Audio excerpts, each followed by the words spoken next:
18 Mei 1970. Hari gelap, langit berwarna hitam dengan garis ungu. Bulan bersembunyi di balik ranting pohon randu. Sekumpulan burung nasar bertengger di pagar kawat. Mereka mencium aroma manusia yang nyaris jadi mayat bercampur bau mesiu. Terdengar lolongan anjing berkepanjangan. 4 orang berbaris rapi, masing-masing berdiri dengan senapan yang diarahkan kepada bapak.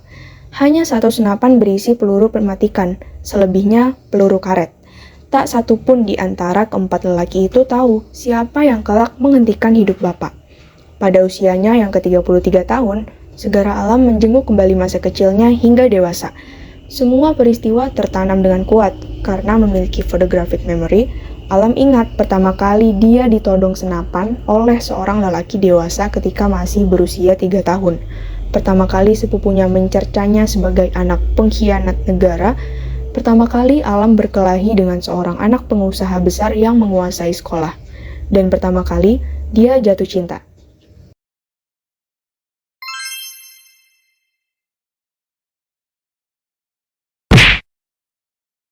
Yang pertama, ada orientasi.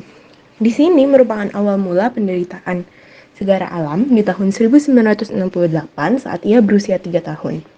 Tertulis di halaman 19, di masa itu, kami sekeluarga menetap di Jalan Percetakan Negara. Keluarga kami hanya terdiri dari ibu, Yu Kenanga, Yu Bulan, dan aku. Menurut Yu Kenanga, Bapak sedang bertugas jauh entah kemana. Selanjutnya, ada pengungkapan peristiwa. Nah, di sini Alam mulai penasaran siapa sih sebenarnya sosok bapaknya. Alam dan keluarganya juga mulai mendapatkan sebutan sebagai keluarga pengkhianat negara. Tertulis di halaman 46, kenapa mereka begitu membenci Bapak sampai ingin menembakku? Saat itu, kami tengah makan malam. Mendengar lontaran pertanyaanku, mendadak semua berhenti mengunyah. Struktur selanjutnya adalah menuju konflik. Ini tertulis mulai dari halaman 110 sampai halaman 330. Nah, saat itu Alam mulai menduduki bangku SMA. Ia mulai mengubah identitasnya sehingga dia mendaftar SMA menggunakan nama orang tua palsu, yaitu nama paman dan bibinya. Ia membuka lembaran baru, memperdalam kemampuan karate dan masuk ekskul PPS atau para pencatat sejarah, hingga ia menemukan cinta pertamanya, Dara Ariana. Struktur selanjutnya adalah konflik dan resolusi. Untuk konflik sendiri, itu mulai dari halaman 377 sampai halaman 417. Nah, konfliknya ini dimulai ketika Alam sudah berpacaran resmi dengan Dara, sehingga ia membuka identitas dirinya. Lalu, ia bertemu kembali dengan sepupu yang dulu sering membuli, namanya Irwan. Irwan ini memberitahu sisi gelap keluarga Alam di depan banyak orang. Konflik semakin memuncak ketika Alam menyadari bahwa kakak Dara, Tommy, merupakan sahabat dekat Irwan. Tommy sangat membenci Alam, ditambah ayah Tommy dan Dara merupakan seorang jenderal bintang 3. Alam sangat kecewa kepada Tommy yang selalu merendahkan dirinya dan keluarganya. Tertulis di halaman 377, "Lu mau menang 1000 kali, Lam." Irwan tersenyum. "Lu tetap aja anak janda gatel." Aku tetap berdiri memandangnya dan mencoba menahan diri karena pandanganku kabur dan darahku mendadak mendidih. Selanjutnya nih, ada bagian resolusi. Ini dimulai saat Alam merasa sangat sakit hati ketika dirinya dan keluarganya direndahkan oleh Tommy, kakaknya Dara. Hingga akhirnya ia mengungkapkan kekecewaan yang dirasakannya kepada Dara. "Bagaimana kamu bisa berharap aku tetap dalam hubungan ini, Dara? Ibuku dihina sedemikian rupa dan kakakmu serta kawan-kawannya tertawa dan bertepuk tangan. Aku tahu itu bukan salahmu, tapi aku harus mempertahankan harga diri ibuku, keluargaku."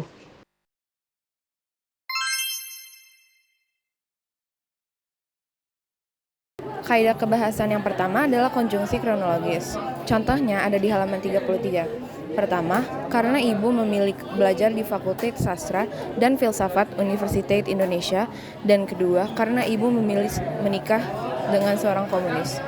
Kaidah kebahasan yang kedua adalah konjungsi koordinatif. Contohnya ada di halaman 136. Tetapi, untuk bulan-bulan pertama kami, semua menjadi anak SMA yang mengenakan celana panjang.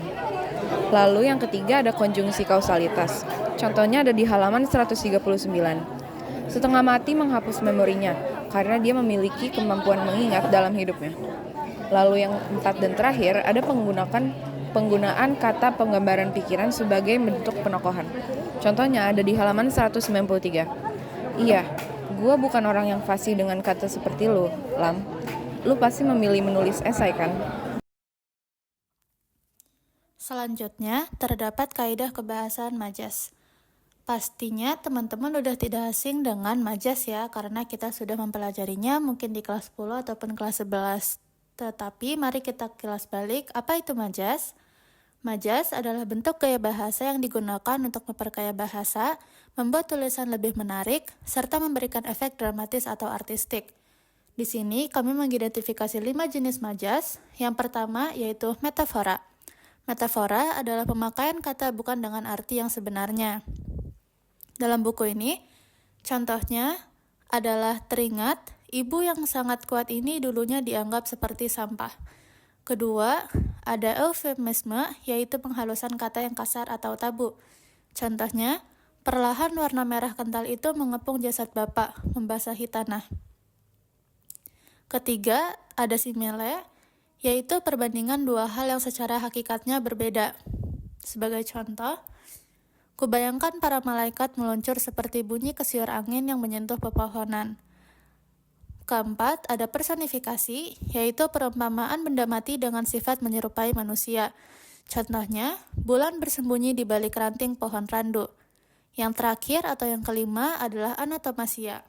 Anatomasia adalah penyebutan sesuatu bukan dengan nama asli hal tersebut, melainkan dengan salah satu sifatnya.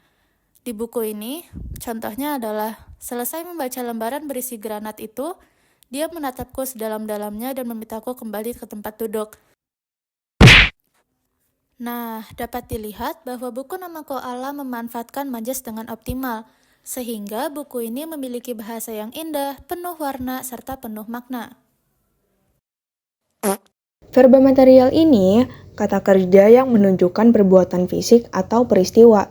Nah, contohnya udah aku bold di beberapa kalimat di sini, yaitu ada berlutut, ditutup, diikat, menyambar, menendang, membacakan, mengunjungi, melukis, melukai, meraih, dan membayar. Untuk contoh kalimatnya yaitu, di hadapan mereka, kubayangkan bapak berlutut dengan kepala ditutup sehelai karung dan kedua tangannya diikat ke belakang. Selanjutnya adalah verba mental. Verba mental atau kata kerja mental merupakan jenis verba yang menerangkan suatu respons atau reaksi terhadap suatu kejadian atau aktivitas. Terdapat beberapa verba mental pada novel. Beberapa di antaranya terdapat pada kalimat, aku lantas mengajaknya ikut ke tempat latihan. Tapi Bimo menolak karena pekerjaan rumah Putra Nusa selalu saja mengerikan banyaknya. Lalu ada juga di kalimat, aku baru menyadari inilah kali pertama aku merasa sangat senuman dan khawatir tidak diterima di sebuah sekolah.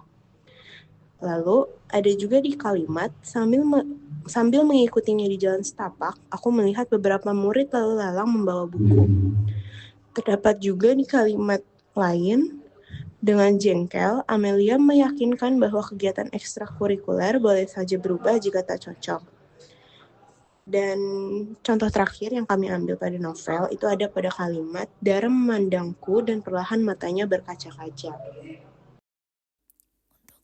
Untuk kaidah kebahasan adjektiva, yang pertama ada sedang, berat, dan fasih. Contoh kalimatnya, Pak Iswandi yang aku duga berusia sekitar 30-an tahun bertubuh sedang, bersuara berat dengan sangat fasih memperkenalkan kedua kelompok. Kedua, ada jengkel, terdapat pada kalimat, Ibu Uma tersenyum dan tidak terlihat jengkel dengan jawaban Kemal yang tidak serius. Ketiga, ada cerdas dan bodoh, ditandai dengan tri.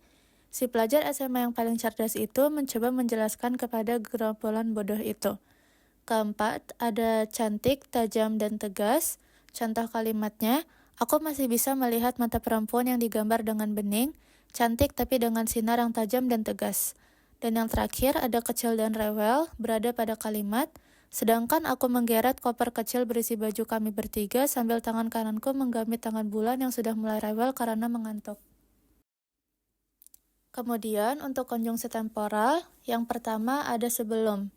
Contohnya ada pada kalimat, mereka menyentuh tanaman dan binatang serta mencium ubun-ubun para bayi, sebelum akhirnya memutuskan siapa yang mereka anugerahi ketenangan. Kedua, ada sementara pada kalimat, mata seorang guru muda yang mencoba menggali isi hati lawan bicaranya, sementara aku seperti terwulu yang menggulung. Ketiga, ada saat, contohnya, tepatnya saat aku berusia 3 tahun. Keempat, ada setelah, berada pada kalimat, sore hari setelah menyaksikan serial Rin Tin Tin dilanjutkan makan malam, kami menyaksikan tingkah Roger Moore menyelesaikan kasus kriminal. Yang kelima, ada lalu, berada pada kalimat, ibu mengizinkan kami menyaksikan TV sampai jam 10 malam, lalu kami dihalau untuk tidur. Kalimat bermakna lampau adalah sebuah kalimat yang di dalamnya menyatakan sebuah kejadian atau peristiwa yang sudah terjadi di masa lalu. Contoh kalimat lampau pada buku Namaku Alam ialah contoh pertama, meski saat itu. Yang kedua, pada malam tragedi itu. Yang ketiga, setelah kunjungan kami ke museum. Yang keempat, ketika aku masih kelas 3 sekolah dasar. Yang kelima, atau yang terakhir, sejak peristiwa layang-layang jingga. Kalimat langsung adalah kalimat yang diucapkan secara langsung oleh seseorang. Contohnya, pada buku Namaku Alam ialah Alam, Tante Retno berdiri dan memelukku. Contoh kedua, perkenalkan, ini Bimo, anak Tante Rukmini. Bimo, ini Alam. Ayo salaman. Contoh ketiga, Bimo menyodorkan tangannya. Menggambar yuk. Yang keempat, aku tersenyum. Aku nggak bisa gambar. Yang kelima atau yang terakhir, namun aku punya banyak buku. Kalau kamu mau, aku menyodorkan tanganku untuk bersalaman. Dan yang terakhir ada kalimat tidak langsung. Contohnya, yang pertama, maka ketika persediaan susu kaleng Alam sudah habis, para om mengatakan Alam diberi air tajin saja. Kedua, Pak Shailendra menjelaskan bahwa Pak Suwardi mengundurkan diri karena istrinya sakit keras. Ketiga, Ibu Uma meminta kami meletakkan ballpoint atau pensil, lalu menatap kami satu persatu. Keempat, tapi kemudian terdengar suara Eyang Putri memerintahkan Ibu, Bude Ita, dan Bulik Anggi untuk memanggil anak-anak mereka. Yang kelima, Henny berbisik meminta maaf atas kelakuan Irwan. Aku menggeleng sembari menenangkan bahwa tidak mengapa, semuanya sudah dilupakan.